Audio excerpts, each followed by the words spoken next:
Good morning students, welcome to Hindi class. Now we are starting our second lesson. जो हमारा दूसरा part है वह एक कहानी है. आपको कहानी सुनना बहुत पसंद होगा. आपके घर में आपके मम्मी पापा, आपके दादा दादी, आपके नाना नानी आपको कहानी सुनाते होंगे. इन कहानी के माध्यम से आपको जीवन का कोई ना कोई संदेश और सीख अवश्य मिलती है. यही सीख जीवन भर आपके काम भी आती है. ऐसे ही जो हमारा दूसरा पाठ है वह है जैसा सवाल वैसा जवाब. इस पाठ में ख्वाजा सरा नाम का एक व्यक्ति बीरबल से ऐसे प्रश्न करता है जिसका कोई भी जवाब नहीं है, लेकिन बीरबल उनके फिर भी उसको जवाब दे रहा है. इसलिए इस पाठ का यह नाम रखा गया है. जैसा सवाल किया जाता है उसको वैसा ही जवाब मिल जाता है. अब हम इस कहानी को बुक से पढ़ रहे हैं. देखो, बादशाह अकबर अपने मंत्री बीरबल को बहुत पसंद करता था. बीरबल की बुद्धि के आगे बड़ों बड़ों की भी कुछ नहीं चल पाती थी. इसी कारण कुछ दरबारी बीरबल से चलते थे. वे बीरबल को मुसीबत में फंसाने के तरीके सोचते रहते थे. क्या है? एक बादशाह जिसका नाम क्या है? अकबर. उसका एक मंत्री है बीरबल. अकबर अपने मंत्री बीरबल को बहुत पसंद करता था और बीरबल की जो बुद्धि थी उसके सामने किसी की भी नहीं चलती थी. इसी कारण जो उसके दरबारी थे वो बीरबल से क्या थे? जलते थे. जलते क्या होता है? ईर्ष्या करते थे, मतलब उसको पसंद नहीं करते थे. वो बीरबल को मुसीबत में फंसाने के तरीके सोचते रहते थे. मुसीबत क्या होता है? परेशानी. अकबर के एक खास दरबारी ख्वाजा सरा को अपनी बुद्धि और विद्या पर बहुत अभिमान था. बीरबल को तो वे अपने सामने नीरा बालक और मूर्ख समझते थे. क्या था? अकबर का एक खास दरबारी था जिसका नाम क्या था? ख्वाजा सरा. जो ख्वाजा सरा है उसको अपनी बुद्धि और विद्या पर बहुत अभिमान था. अभिमान होता है घमंड. बीरबल को तो वे अपने सामने क्या एक नीरा बालक और मूर्ख समझते थे. उनको लगता था जो बीरबल है उसको कोई भी ज्ञान नहीं है, लेकिन अपने ही मानने से तो कुछ होता नहीं. दरबार में बीरबल की ही तूती बोलती और ख्वाजा साहिब की बात ऐसी लगती थी जैसे नक्कार खाने में तूती की आवाज़. ख्वाजा साहिब की चलती तो वे बीरबल को हिंदुस्तान से निकलवा देते, लेकिन निकलवाते कैसे? तो क्या था? जो ख्वाजा सरा थे वो सोचते थे कि उनके पास बहुत विद्या और बुद्धि है, इसलिए वो बीरबल को अपने सामने कुछ नहीं समझते थे. लेकिन उनके सोचने से क्या होता था? जो दरबार में बीरबल की ही तूती बोलना होता है शासन चलना, मतलब कि उनका ही राज चलता था. और जो ख्वाजा साहिब थे उनको तो ऐसी थे जैसे नक्कार खाने में तूती की आवाज़. नक्कार खाना होता है ठोस भोजन, जहाँ पे खाना तैयार किया जाता है और वहाँ पे किसी तूती की आवाज़ हो. ख्वाजा साहिब की तो चलती वे बीरबल को हिंदुस्तान से निकलवा देते, लेकिन निकलवाते कैसे? वो चाहते थे कि बीरबल को हिंदुस्तान से निकलवा दे, लेकिन उनकी तो शासन चलता नहीं था, इसलिए वह कुछ भी नहीं कर पाए. एक दिन ख्वाजा ने बीरबल को मूर्ख साबित करने के लिए बहुत सोच विचार कर कुछ मुश्किल प्रश्न सोच लिए. उन्हें विश्वास था कि बादशाह के उन प्रश्नों को सुनकर बीरबल के छक्के छूट जाएंगे और वह लाख कोशिश करके भी संतोषजनक उत्तर नहीं दे पाएगा. फिर बादशाह मान लेगा कि ख्वाजा सरा के आगे बीरबल कुछ नहीं है. तो ख्वाजा सरा ने अपनी बुद्धि को दिखाने के लिए कुछ क्वेश्चन ऐसे ढूंढे जिनसे वह सोच रहे थे कि बीरबल क्या है, सबके सामने एक मूर्ख साबित होगा. इसलिए उन्होंने बादशाह के सामने ऐसे प्रश्न रखे जिससे कि वह सोचते थे बीरबल के छक्के छूट जाएंगे. छक्के होता है हिम्मत हार जाना.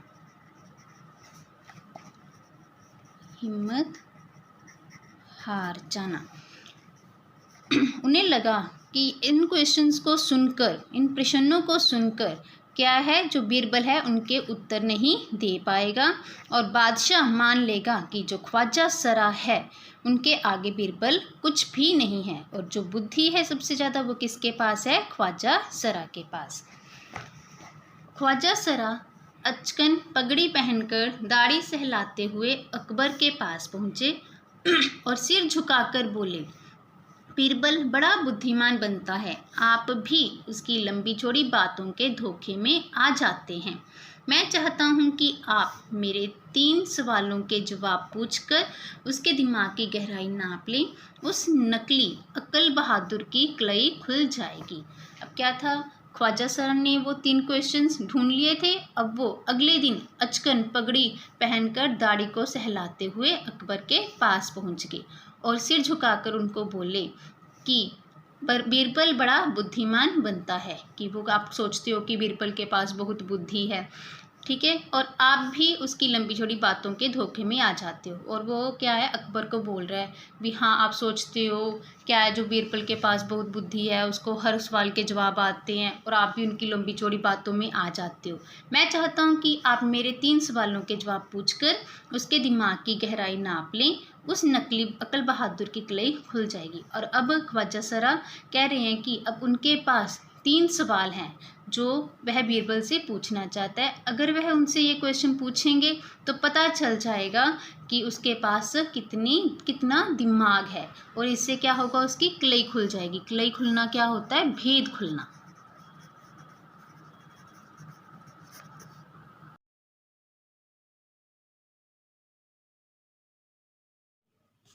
ख्वाजा के अनुरोध करने पर अकबर ने बीरबल को बुलाया और उनसे कहा, बीरबल, परम ज्ञानी ख्वाजा साहिब तुमसे 3 प्रश्न पूछना चाहते हैं, क्या तुम उनके उत्तर दे सकोगे? अनुरोध क्या होता है? आग्रह।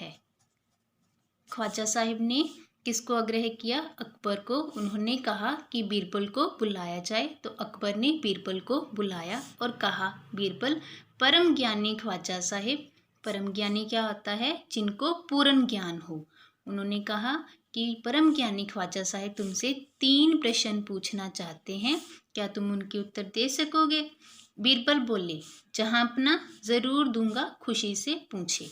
तो बीरबल क्या बोले? जहाँपना उन्होंने किसको कहा है? बादशाह अकबर को। उन्होंने बोला, हाँ आप मुझसे सवाल पूछे, मैं उनके उत्तर दूंगा। ख्वाजा साहिब ने अपने 3 सवाल लिखकर बादशाह को दे दिए। अकबर ने बीरबल से ख्वाजा का पहला प्रश्न पूछा, संसार का केंद्र कहाँ है? अब क्या है, जो ख्वाजा साहब थे उन्होंने अपने 3 सवाल बादशाह को लिख के दे दिए। अकबर ने बीरबल से पहला सवाल पूछा, वो क्या था? संसार का केंद्र कहाँ है? बीरबल ने तुरंत जमीन पर अपनी छड़ी गाड़कर उत्तर दिया, यही स्थान चारों ओर से दुनिया के बीचों बीच पड़ता है। यदि ख्वाजा साहिब को विश्वास ना हो तो वे फित्ते से सारी दुनिया को नाप कर दिखा दें कि मेरी बात गलत है। अब क्या था, ख्वाजा साहिब ने उनसे पहला सवाल पूछा, वो क्या था? संसार का केंद्र कहाँ है? क्या इसका कोई जवाब हो सकता है? ज़रा आप सोच के देखो, क्योंकि संसार का केंद्र कहीं भी हो सकता है। इसलिए बीरबल ने उसका जवाब क्या दिया? जमीन पर अपनी छड़ी गाड़ दी। उन्होंने कहा कि यही स्थान है जो दुनिया के बीचों बीच पड़ता है। अगर ख्वाजा साहिब को विश्वास ना हो, विश्वास क्या होता है? भरोसा। अगर ख्वाजा साहब को उन पर भरोसा नहीं है तो वो क्या करें, एक फीता ले लें और उससे सारी दुनिया को नाप कर देख लें कि मेरी बात गलत है। अकबर ने दूसरा प्रश्न किया, आकाश में कितने तारे हैं? अब उनका दूसरा प्रश्न क्या था? आकाश में कितने तारे हैं?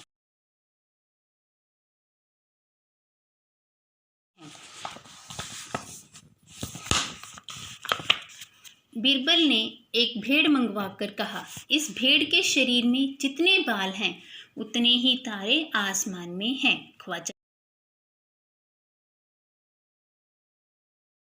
ख्वाजा साहिब को इसमें संदेह हो तो वे बालों को गिनकर तारों की संख्या से तुलना कर ली।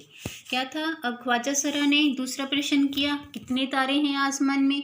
तो इसका जवाब भी आपको पता ही है कैसा होना चाहिए। तो बीरबल ने क्या आंसर दिया उसका कि एक भेड़ मंगवाई। उसने कहा इस भेड़ के शरीर पर जितने बाल हैं क्या है, आसमान में भी उतने ही तारे हैं। तो उन्होंने कहा अकबर से कि ख्वाजा सरा को बोलो कि वे बालों को गिनकर दिखाएं, अगर उनकी तुलना हो गई तो उतने ही क्या है, आसमान में तारे हैं। अकबर ने तीसरा सवाल किया, संसार की आबादी कितनी है। क्या कौन सा सवाल था तीसरा, संसार की आबादी कितनी है। बीरबल ने कहा जहाँपना, संसार की आबादी पल पर घटती बढ़ती रहती है, क्योंकि हर पल लोगों का मरना जीना लगा ही रहता है। इसलिए यदि सभी लोगों को एक जगह इकट्ठा किया जाए तो उनको गिनकर ठीक ठीक संख्या बताई जा सकती है। तो तीसरा क्वेश्चन क्या है, संसार की आबादी कितनी है।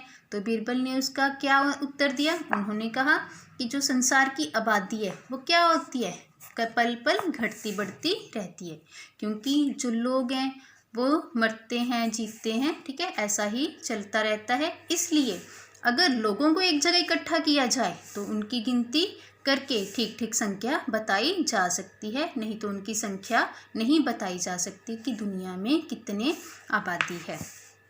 बादशाह तो बीरबल के उत्तरों से संतुष्ट हो गया, लेकिन ख्वाजा साहिब नाक बौं सिकोड़ कर बोले, ऐसे गोलमोल जवाबों से काम नहीं चलेगा जनाब। तो क्या हुआ, ख्वाजा सरा के प्रश्नों के उत्तर दे दिए बीरबल ने, उनसे अकबर तो संतुष्ट हो गए, लेकिन ख्वाजा सरा क्या हुए, नाक बौं सिकोड़ कर बोले कि ऐसे गोलमोल जवाबों से कोई भी काम नहीं चलेगा। नाक बौं सिकोड़ कर बोलना, इसका मतलब क्या होता है, अनिच्छा व्यक्त करना।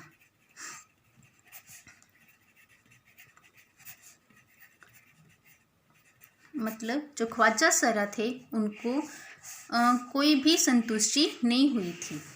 बीरबल बोले, ऐसे सवालों के ऐसे ही जवाब होते हैं, पहले मेरे जवाबों को गलत साबित कीजिए तब आगे बढ़िए। ख्वाजा साहिब से फिर कुछ बोलते नहीं बना। तो अब क्या था, जब ख्वाजा सरा उसे असंतुष्ट हुए तो बीरबल ने कहा कि जैसे आपने मुझसे सवाल पूछे उनके जवाब वैसे ही होंगे, अगर आपको लगता है कि ये जवाब गलत हैं तो आप उनको साबित करके दिखाइए। तो इसके बाद जो ख्वाजा साहिब थे वो कुछ भी नहीं बोले। तो इस कहानी से हमें ये संदेश मिलता है कि हम जैसे जब सवाल करते हैं उनके जवाब भी वैसे ही होते हैं। Thank you.